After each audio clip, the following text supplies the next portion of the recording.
President of the Clico Shareholders Group, David Walker, is questioning whether the government really intends to restore Clico and return it to the private sector or not. Mr. Walker was addressing the concerns raised by some Caribbean countries that the government of Trinidad and Tobago may not be interested in remunerating Caribbean shareholders. Cherrylene Lewis reports. Speaking on CTV's Good Morning Trinidad and Tobago, President of the Clico Policyholders Alliance, David Walker, said there was no need for the Prime Minister to allude to the Treaty of Chaguaramas in his attempt to quell the fears of Caribbean Clico shareholders who have been asking whether they will be justly compensated. Straightforward companies law would tell you that if 10 people have the identical contract with a company, and for some reason they needed to be treated differently, the contract terms needed to be changed, for example, then everybody should be treated the same. So under straightforward company law and equity and people's sense of fair play, I think virtually everybody would agree that if 50 people had policies with Clico for $1 million each, they should receive the same treatment, as long as they were depositing the money with the same Clico Trinidad Limited. So I don't know that we even need to go to that treaty.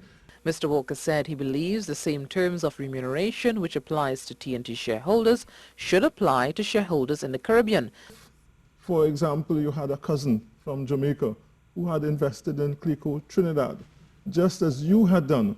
What happened was that you got some relief, whereas your cousin from Jamaica did not, although they invested in the same company.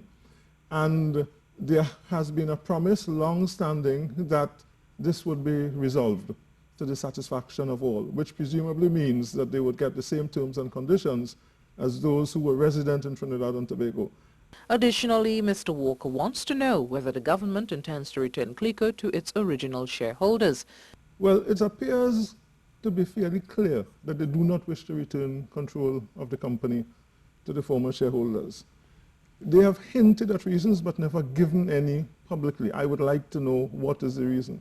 Because surely if you rescue something or somebody, the intention is to make them whole, get them better, and then return them to whatever state they were in previously.